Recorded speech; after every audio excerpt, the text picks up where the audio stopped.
It's the eCommerce Master Plan podcast.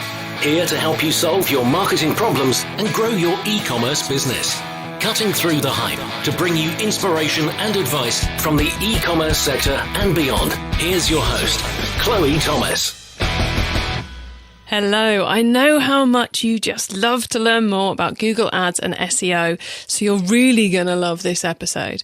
Search is a crucial traffic source for e-commerce businesses. Between keyword ads, shopping ads and SEO, it's often the biggest chunk of traffic and sales. Somewhere we all spend a lot of time, poring over the results, writing the copy, getting the links, and on and on and on. But something we too frequently neglect is actually looking at what the search results look like. When did you last Google your top converting keyword and look at what the customer actually sees on that page?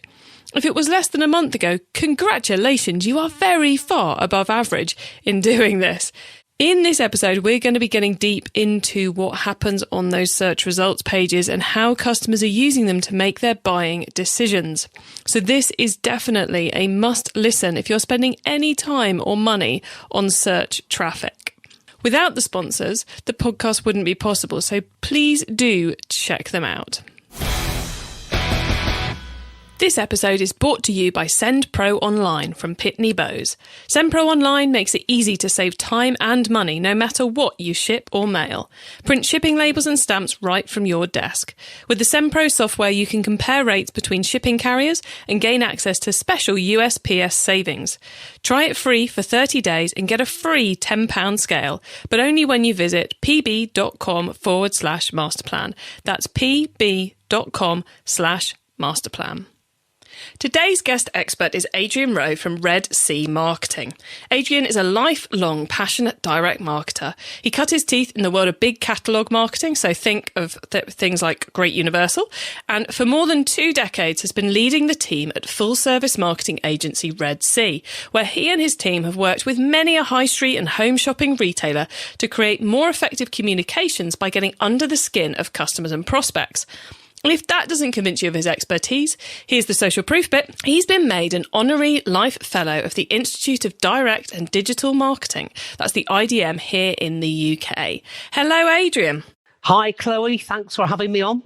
It's great to have you here, and I'm very excited to be talking about what we're going to be talking about. Excellent. So I've just given the listeners a very quick intro about you. But before we get into the lessons from your recent search research, can you tell us a little bit more about you? How did you get started in e-commerce?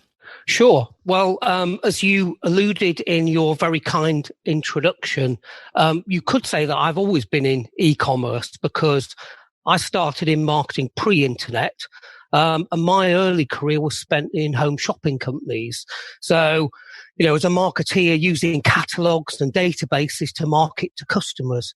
A lot of those catalogers were the earliest adopters of e-commerce, Chloe. So many of the principles of relationship marketing are just the same online as they are offline. I know exactly what you mean. Having started out with the wonderful world of catalogues myself, it's so many relatable skills. And in some ways, it feels like the internet's just catching up with some of the cool stuff we did back with paper. Yeah, I get a sense of deja vu very often in meetings. And then, sort of obviously when the digital revolution came along, we as an agency, RedC, we launched our digital services as part of RedC back in 1998, I think. We created a standalone division at that time called the Web Engine Room. But since then we found we were sending, an offline account handler and an online account handler to every meeting. And we found it made a lot more sense to bring it all back in and become integrated. So, since then we brought digital services back into the main agency for at least 15 years and now accounts of maybe 70% of what we work on. Not obviously all for e-commerce companies though. Yeah, and it's I always think that's one of the as a former agency owner myself, I often have kind of like this, should you go for specialist or should you go for someone who can do multiple things? Because there's pros and cons to both, isn't there? From the full service to the standalone channel, and also from the we only do e-commerce to the we explore other industries? Because I think on that front in particular, if you've got someone who's looking at other industries, they're learning things that they could bring over that could put you ahead of your competition because no one else knows about them yet. Absolutely. I learn things, on work for our travel and tourism clients or our financial services clients that are, easily transferable skills to the e-commerce sector and vice versa. E-commerce very often is at the forefront of, developing online digital skills and services. Yeah, I could personally talk to you about industry ideas and cross learnings and agency strategies for, quite frankly, the rest of the morning. But I think that'd probably be bad news for the listeners because that's not what they've tuned in for. So the reason I've got you here today is the report that RedC have just published about how consumers use the search results pages. I have a copy of it in my hand now, and it is gold dust. It has not, since I got my hands on it a few weeks back, it has not been further than arm's reach of my desk slightly. Is that embarrassing? No, I think that's a good thing because there's so much in it. It's well thumbed, is it? Yeah. It's very well thumbed, yeah. And as I mentioned to Adrian just before we started recording, I've also tidied the office since I got my hands on that report. And well done. Whilst there are indeed, you should have seen it. Whilst there are many things that I cannot find anymore now that I've tidied, the Secret Life of Search even report is not one of them. So in my opinion, anyone spending money on Google Ads or investing time or money in SEO would be crazy not to read it and have a copy on their desk at all times. That's very kind of you. Well, yeah, you can take that quote if you want. I will. I'll take that, Chloe. But I honestly mean it. As I think all of, as you're listening to this podcast, you're going to understand exactly why I think that as we carry on through. Now, I want to get us into a few of the key lessons from it in a moment. But before we do that, like all good marketers, I like to know where the data is coming from. So, Adrian, before we get into the outcomes of the report, I suppose, the real gold dust bits, can you tell us a bit about why and how you went about creating this report? Well, in terms of the why, obviously, as digital marketers and a full service marketing agency, we work on a lot of search marketing, Chloe. We work on PPC campaigns, on SEO, on content marketing for a range of companies. So we've got a lot of data. We're not short of data from AdWords, from analytics and so on that tells us what people do in the search interface, but it doesn't necessarily tell us why they do it. And as you well know, the Google search interface is constantly evolving. We felt that in terms of sort of why we went into this study, we felt that if we could understand the why better, why people do what they do in the search interface, we could give our clients a real advantage. But we looked around, sort of more than 9 months ago now, and there wasn't a lot of independent research, independent evidence available. Lots of opinions, not so much data, not so much evidence. It is a weirdly neglected area, isn't it? What actually happens on the search page. We spend so much time looking at the data and our own ads. We very rarely look at where they're appearing, which in the world of print, if we're putting some print ads together, we'd be all about, sure. Where on the page is it going to be? Absolutely. Are we bottom right corner, bottom left corner? Have we got a full page? What's the actual experience of the user going to be? And we seem to neglect that in search. Absolutely. So we really wanted, having discovered a lack of research evidence out there, we felt that given that we've got in-house eye tracking facilities, which we use for, a whole range of different types of research, we felt that maybe we should do the study ourselves. So that's really the why of how, what we did. How we went about it, we actually, we interviewed, I think, first of all, to explain that eye tracking is essentially it's a qualitative research tool, not a quantitative one. So we ended up doing just over 60 interviews, I think 66 eye tracking interviews. But we combined that with pre and post sort of questionnaire, pre and post sort of typical, interview to find out. So we looked at what people were doing in the on the eye tracking interface. And then we asked them afterwards why they did it. We were able to combine those two sort of inputs to get much better sense of how people were using the Google search interface, what they were doing, and why they were doing it. That crucial piece of evidence that was missing for us, the why. Excellent. So, right, now we all know what the report looked at. I think we have to let the listener know now what you actually found, don't we? Because I think that's for me, the amazing thing about the report. And it is subtitled 10 Standout Strategies for Search Success. And, the reason I said I think this should be on the desk at all times is because it is like a little Bible to keep referring back to for ideas of new things you can test, but also ideas for how you could make what you're already doing in search better.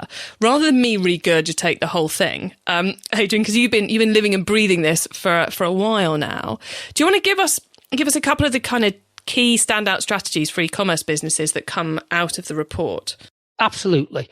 Well, there were lots of things that we learnt that we weren't surprised about, but they gave us they gave us a much better understanding of why people behaved the way they did. But there were several things. I would consider myself a pretty experienced search marketer, but there were several things that really surprised me. Let's go with the surprises then. That sounds like a good place to start. Okay. Surprise number one then, Chloe.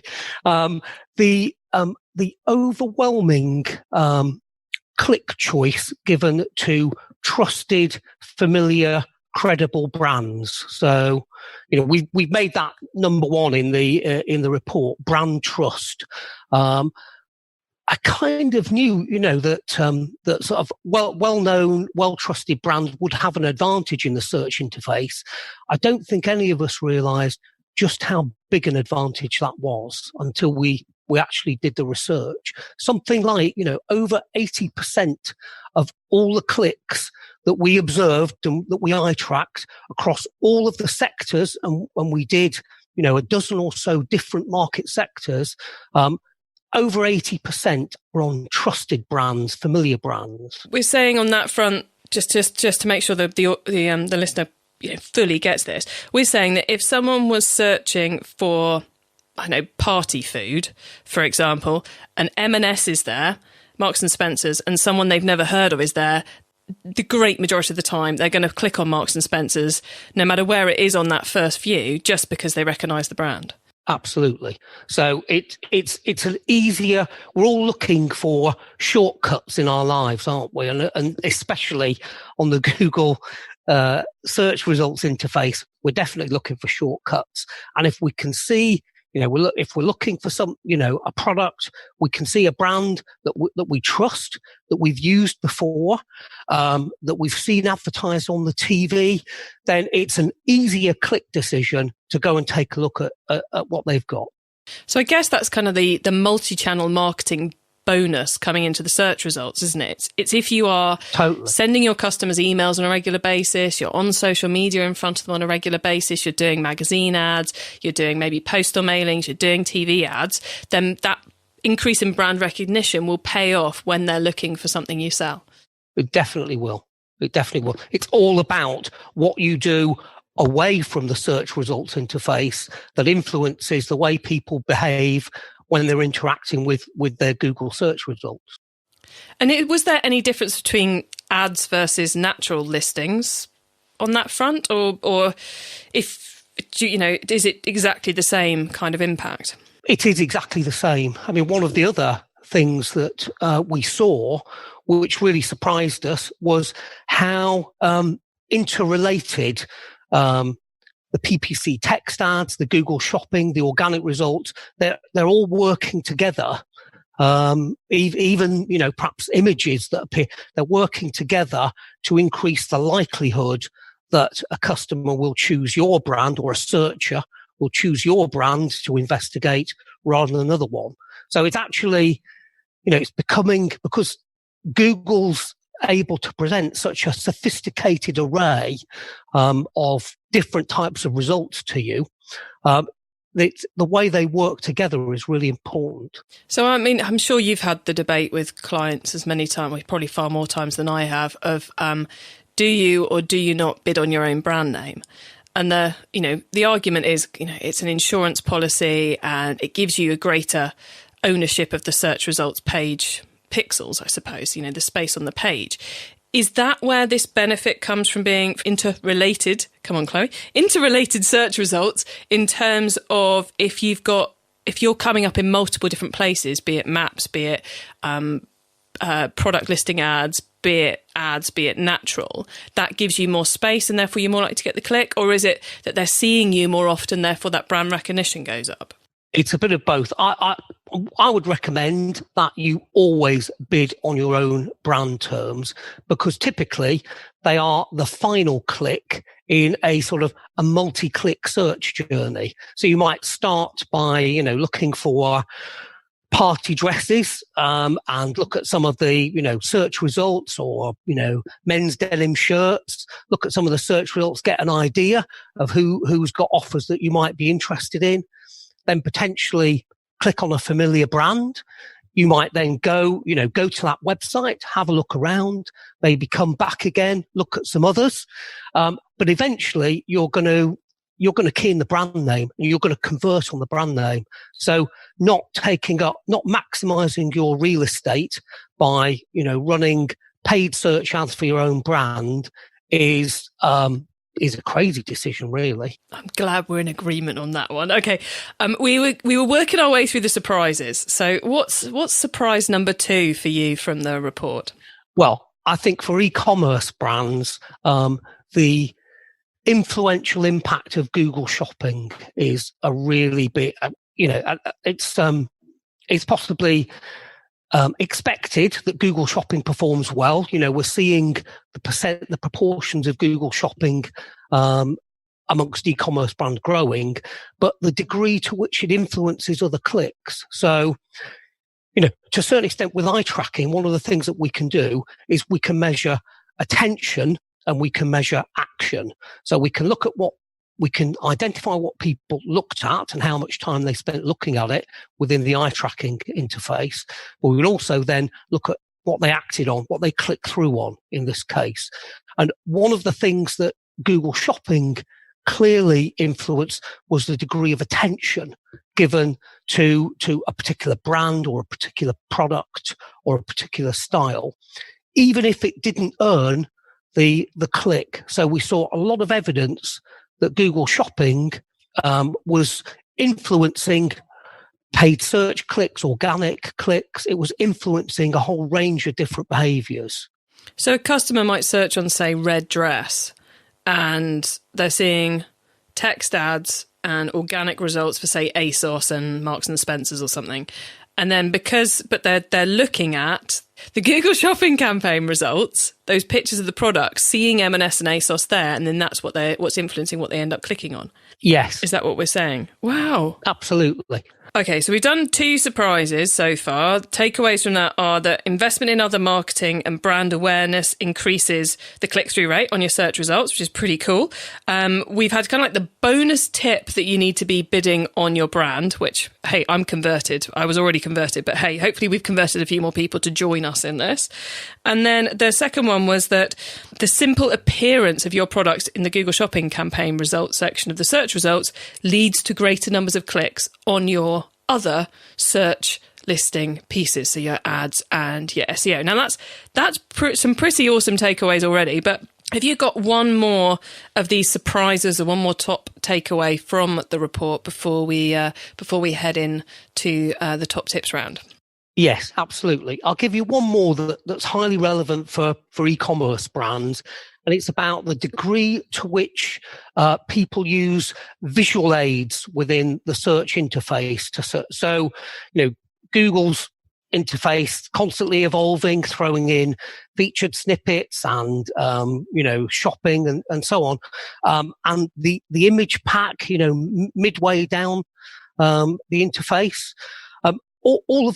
we found, particularly for the e-commerce searches, that a lot of searchers, particularly if they weren't sure quite what they wanted, were using a visual sort of search aid as a discovery tool. There were 2 or 3 ways that they did that.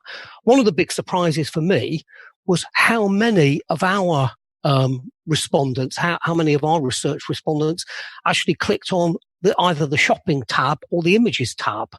So we had perhaps, female respondents looking for a party dress who would click on the images tab or the shopping tab and then look for a style that suited them. When they, so they would use visual discovery. They would use the images tab as a discovery tool. Then they would identify a style that suited them. Then they would go back to the search interface to actually search more on a refined search term with that style. So we had, across 90 odd e-commerce searches, we had something like 14% of searchers chose either the shopping or the images tab. So if you're not optimizing your Google shopping feeds, if you're not alt tagging and optimizing your images, then you're missing out on a big potential extra source of traffic, source of highly qualified traffic, really. Wow, so customers actually use those tabs? Yeah. I just assumed nobody did. So did I. Because I would never think to do it, but of course, I'm not typical of, the customers that we're acting on. The fatal mistake, Chloe. That we're always in danger of making as marketeers is to assume everybody thinks like us. And I would say, clearly, in fact, I've got to be honest. When we were doing this research, I was seeing people do some, employ some search strategies. I thought, that's really clever. I'm going to do that. That was very, very interesting. That's the interesting thing, isn't it? In this instance, whereas usually we assume, certainly on the web, we assume customers will put up with more pain than normal. So we kind of assume they're cleverer than normal, I guess would be our normal set of online assumptions. In this case, both you and I are assuming the consumer is not as sophisticated as they are, which is an interestingly different approach to assumptions. They kept telling us, I've recently discovered the shopping tab. I've recently discovered featured snippets or people also ask box. They were telling us about things that they were coming to, finding them useful, depending on what, in their search strategy and their discovery strategy, and then just, sort of employing them in their armory of search techniques. It's quite amazing. E-commerce Master Plan is supported by some of the greatest companies in the e-commerce sector. Here's a reminder of who they are. Are you paying too much to send out packages and letters? Wouldn't it be nice to have a solution that can give you the lowest rates? With SendPro Online, it's easy to save time and money no matter what you send, from packages to overnights and letters. Easily compare USPS, UPS and FedEx rates all in one online tool. Gain access to special USPS savings for letters and priority mail shipping. Print shipping labels and stamps from your own printer. Track all of your shipments and get email notifications when they've arrived. SendPro Online is only $14.99 per month, and for being an e-commerce master plan listener, you can get a free 30-day trial to get you started, plus a free £10 scale to help you accurately weigh your packages. Visit pb.com/masterplan to access this special offer. That's pb.com/masterplan. Experience the better way to ship with a free trial of SendPro Online. It's time for the top tips round. I love this section because it gives me and our listeners some really quick ideas for taking our businesses to the next level. So, Adrian, here we go. First up, the book top tip. If everyone listening to this podcast agrees to take Friday off and read a book to make their business better, which book, other than your search report, would you recommend? It's an easy one. I'm going to recommend a book by one of the greatest ad men that this country's ever produced, a guy called John Steele. And the book is called Perfect Pitch. It's not about e-commerce or online. It's about the art of selling ideas and winning new business. Because let's face it, whatever sector we're in, whether we're a startup or a big established business, we all have to make presentations and articulate ideas to other people and persuade people to come along with you. John Steele's book, Perfect Pitch, is absolutely brilliant for that. It opens up with when he met Steve Jobs. and how Steve Jobs was able to articulate an idea. And it finishes, the last chapter is about how the bid team for the London Olympic bid team won the bid for the 2012 Olympics when Paris was the sort of far and away the favourite. It's a fascinating case study. The whole book is brilliant. You'll come away full of ideas for how to pitch ideas and persuade people of your point of view. That sounds absolutely fascinating. I love the fact you've just pitched it incredibly well. It's a great book, and I recommend it to everybody. I even made it part of our book club last year because I wanted more people in the agency to read it. Okay, then the traffic top tip. Which marketing method do you either prize above all others or think doesn't get the press it deserves? Well, not surprisingly, Chloe, given the conversation that we've had, I would thoroughly recommend Google Shopping for any e-commerce company. It is really, really powerful if you optimize your data feeds well and don't just measure the direct conversions from Google Shopping, measure the click-assisted conversions, the impression-assisted conversions. You'll soon get an idea of how Google Shopping punches above its weight. I love the fact that ties back into one of the takeaways from the report we discussed earlier. Always nice when it links up. Yeah. Okay, Perfect. The tool top tip then. Maybe a collaboration tool, a social media plugin, a phone app, or just a way of working. Is there a cool little tool you use that makes you and your team more efficient from day to day? There is. I'm going to go old school on you, Chloe, and I'm going to recommend as a tool an A3 layout pad and a Sharpie pen. Not because I'm a wannabe art director or designer, but it's something I take into every meeting where, I'm sitting collaborating with the team. We map out ideas with a Sharpie. We'll then all, copy it and sort of take it away and work it up, or you'll map out, perhaps some PowerPoint slides. A3 layout pad and a Sharpie pen. Always have one with you. Excellent advice, and I love the old school tips advice. You should see the amount of time I spend scribbling on pieces of paper. The growth top tip then. If you met someone today who's focused on growing their e-commerce business from 100 orders per month to 1,000, what would be your number one tip for them? Walk a mile in the customer's shoes.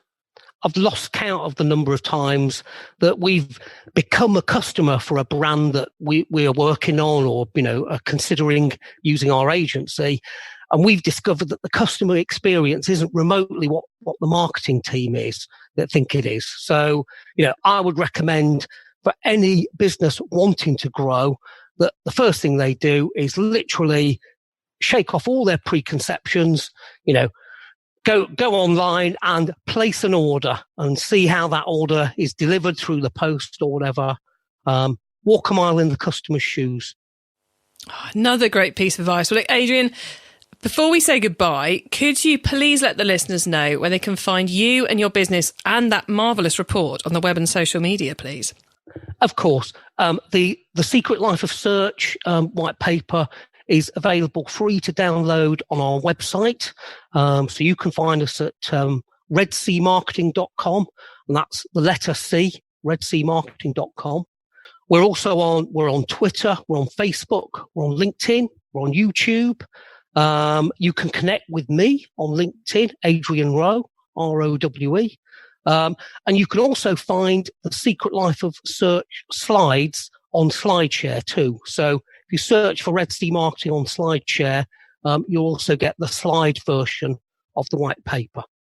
Marvellous. Well, look, Adrian, thank you so much for being on the e-commerce master plan podcast today. It's been very nice chatting to you, as it always is. And it's been great to be able to share a few of those takeaways from the marvellous report with the listeners. So thank you very much. Thank you very much, Chloe. I hope you found that as fascinating as I did. Please do go and grab yourself a copy of the report because it is well worth a read and a mull over because it's going to influence your search strategies, paid and organic, for many months, possibly years to come. To get your hands on the notes from today's show, including the top tips, links, and details of related episodes, then head over to ecommercemasterplan.com/podcast, or just go to the website, click on the podcast tab, or use the search box. There you will also find details of how to get your hands on the report. If you're listening via Apple Podcast or iTunes, then please do give us some feedback via their review app, because it's always nice to find out what you hear about the show. Have a great week and keep optimizing. Thank you for listening to the eCommerce Masterplan podcast. Find out more at ecommercemasterplan.com/podcast.